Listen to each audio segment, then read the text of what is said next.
place.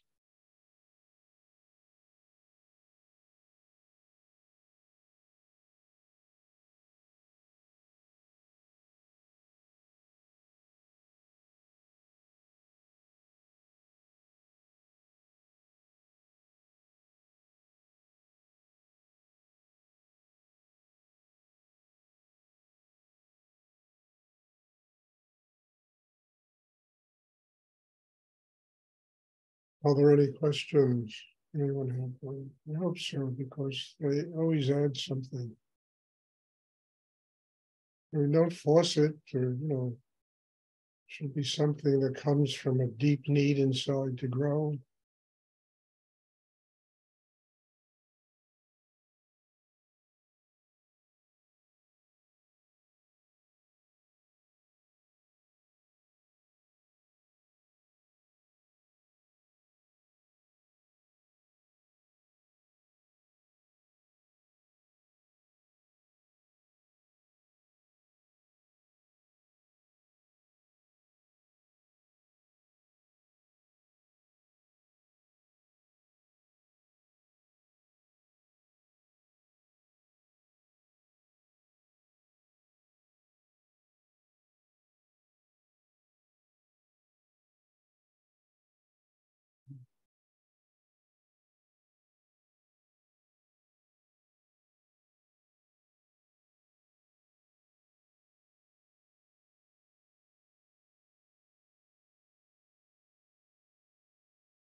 Stuart, I have a question. Bob Sink.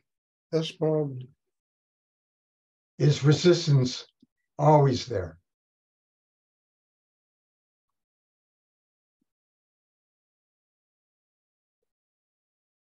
I think, I don't know about always good, it's always present. And there's always going to be resistance in life. And it, again, comes back to how can I use this resistance that is omnipresent, that's with us all the time in one form or another? How can I use this to grow? Now, if you ask yourself that question, then it no longer is a deeply negative situation. But please try and sit still. If you don't approach it that way, resistance can become an absolutely negative situation, and that's not good. It all depends upon one's need and how one approaches all these different elements of life. And if you approach them with this thing inside that I have to learn how to use this to help me get to God. Most people run away. Most people stop doing this meditation when they start feeling real resistance in themselves. They stop doing it because they want it to be kind of an I'm okay, you're okay, everything is positive, and everything isn't positive. Everything is a combination of both. And our job is to be able to use whatever, whether it's, even when, wonderful and positive things happen to us, they can take us away from a spiritual life. People start making lots of money, and all of a sudden money becomes their God, and they absolutely walk away from meditation, inner work, any kind of spiritual practice. Nothing wrong with making a lot of money, but it's also another test. Can you make a lot of money, and still do deep inner work, or will it sweep you away? Can you open and learn to use resistance as a way to grow, or will it chase you away? It is totally dependent on the individual and how deeply their need goes.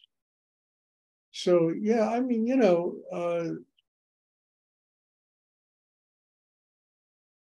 I wouldn't say it's always positive, it's just there all the time. I feel it, and I've been doing this work an awful long time. But I've recognized it's just there to teach me how to get to a higher place in myself. I cannot allow myself to get swept away in it, to get drowned in resistance. So, I mean, people think if you do meditation, everything's got to be level and even keel, and, nothing will bother you and you'll be cool the rest of your life. I mean, it's bullshit. Doesn't work that way. I mean, I used to sit with Rudy and I saw him go through hell. The opening, the resistance, the depth of inner work, and he used it as absolutely a way to get to God. That's where I learned this from. I didn't know about any of this stuff before I met him. And I learned it because I saw him go through it. And then I began to see myself go through it. And I recognized that this is just an opportunity for me to become a bigger person. Not to hide because the going gets a little tough. I mean, I went through 10 years of my life. That was like the book of Job. Everything got taken away from me in those 10 years, except my need to be with God. That was always permanent inside. Then it all comes back in one way or another,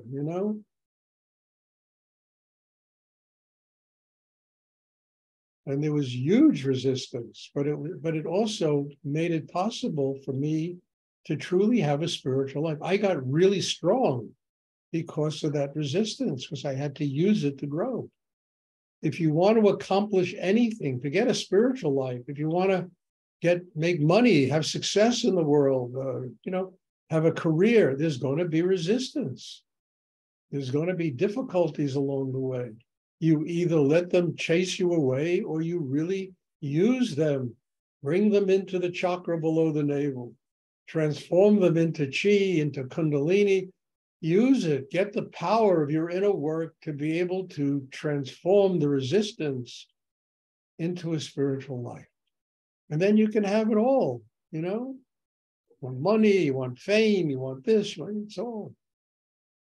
The problem is people get swept away in all these other elements and they forget about the one thing they can use that can help them to live their life and be free of their life at the exact same time.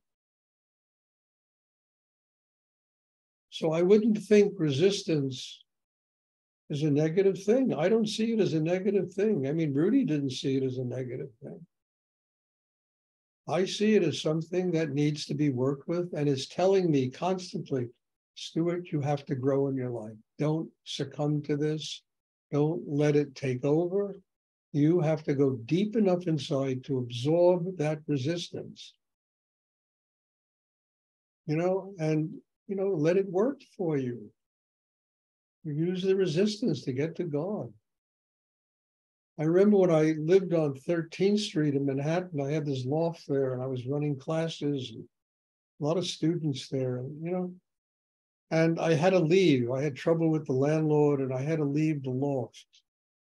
And it took me 3 months to find another loft to live in. Very beautiful one, actually, 5 times the quality as the one on 13th Street. And somebody said, my God, the rent is so high. And it didn't faze me. I told the person, look, I'll sell another painting. I'll do a bit more business every month so I can afford the rent. Where am I going to find a place like this? So doing that enabled me to get more successful in my business.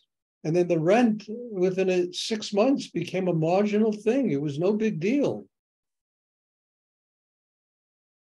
But I used the situation as a way to truly grow instead of letting it chase me away, living in some kind of frightened world where I'm afraid to take pressure on myself and do something, that was important for my growth. Those kind of things are not important for my growth anymore. I've done them. I've grown. Now the job is even bigger. Now it's ultimately becoming absolutely one with God, It's a bigger job now.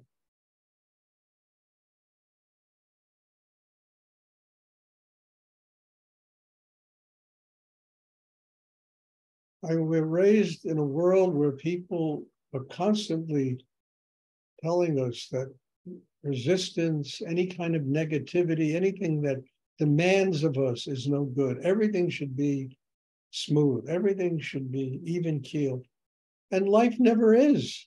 It never is for anybody. If you have a positive experience, I guarantee it will be followed at some point by a negative experience. If you have a negative experience, I guarantee at some point it'll be followed by a positive experience. It's just the way the world works. We need to get strong enough to transform both of them into harmony, balance, foundation, chi, a development of the third chakra, an open heart, love, a quiet mind. We need to learn how to use all of these different elements of life to do this for ourselves.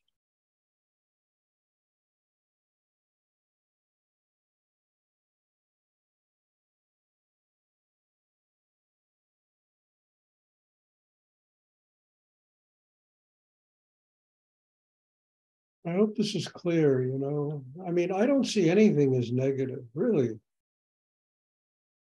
Yeah, things bother me. People do stuff that, oh my God, you know what? But, you know, it just bounces off now, and within, you know, half a minute, it's gone, you know? I read the media and I look at all the shit that goes on in the world, and I used to get bothered by that. You know, now it's like, oh, what can I do? Just bounces off.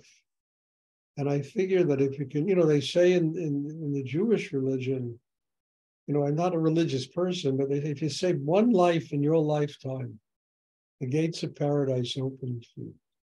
And I think this is a truly profound truth. It's a very great truth.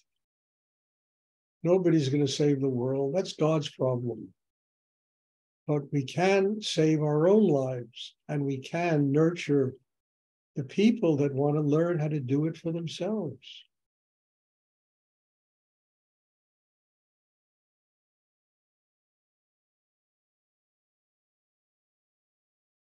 Does anyone else have a question they would like to ask?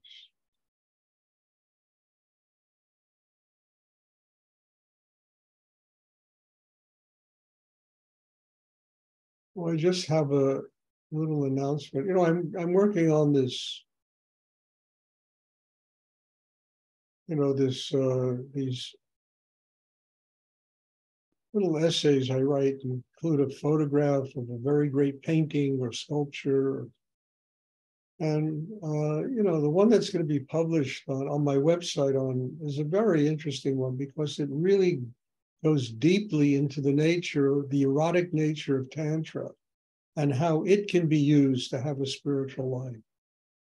I think it's very important. And I think it's a subject that people should, you know, if they can't do it at this moment in their life, at least they should somehow have knowledge of this and to be able to build a system that will enable them to do.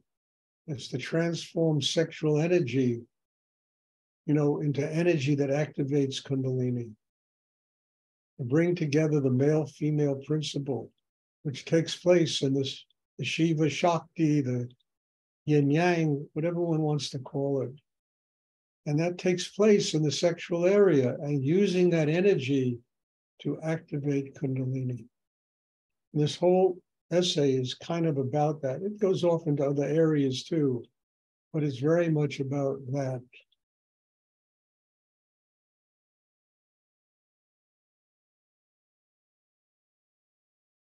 And these are all things that you don't learn these things. You build a system inside that grows into them. You don't learn these things in your head. You grow into them. The system develops where it's ready to absorb that kind of knowledge and that kind of teaching. And it becomes organic to your life. And you don't even know when it became that way. You just grew into it. It's a wholeness of being, you know. Everything today is organic and whole foods and, you know, this and health. And this is probably getting down to the most primal aspects of what it means to be a holistic human being. But you grow into it. You don't memorize this and think that it's going to give you a spiritual life. It happens because you have built the system inside that enables it to happen. You get training.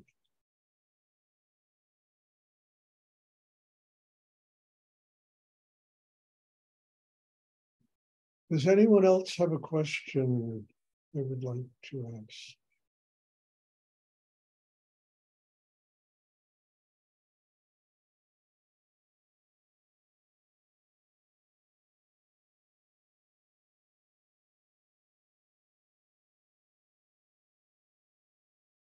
Okay, so as I announced earlier, there won't be a class on Sunday. I have a retreat this weekend.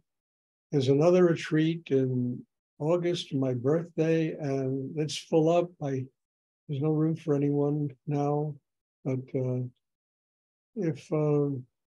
then there's going to be another one in October. So if you want to sign up for that one, you can get in touch with Jennifer, and that one is available. I don't know if anybody's signed up for that one yet. I was thinking of doing one of these a month, but I want to see the amount of interest, attendance, how needy people are to do these things, to grow, whether they're willing to support me in that situation. And and if that need is, really big from a lot of people, then I will start doing them once a month. But I don't want to start putting this in my schedule and then 2 people say they want to come. It really depends upon the need of people and if they're willing to make the kind of effort that will enable them to get the kind of growth and energy that really takes place in these retreats. If you're interested, and you don't know much about it, get in touch with Jennifer. She's my Girl Friday. She takes care of all that for me, and she does a wonderful job. God bless her for doing what she does. Stuart, what is the October date? Oh, there's no date. Let's say it's in October. Okay, I haven't thought of it. Sometime in the middle of October. And then there'll be another one in December. That'll be in early December. I don't want to get too close to Christmas. Every 2 months, I'm going to have one of these things. And if there's a demand, I will do them, every month. These are very powerful, transformative weekends. And I'm just happy to do them, and really, build myself, my inner life, and help people to grow because of these weekends.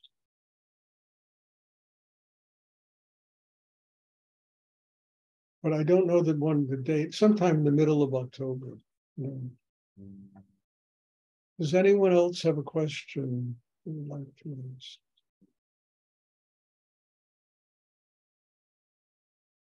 Okay, there are no more questions. There will be a class tomorrow evening. And thank you. God bless you all. And as I tell you all are my teacher. And I need to do this. You're all here.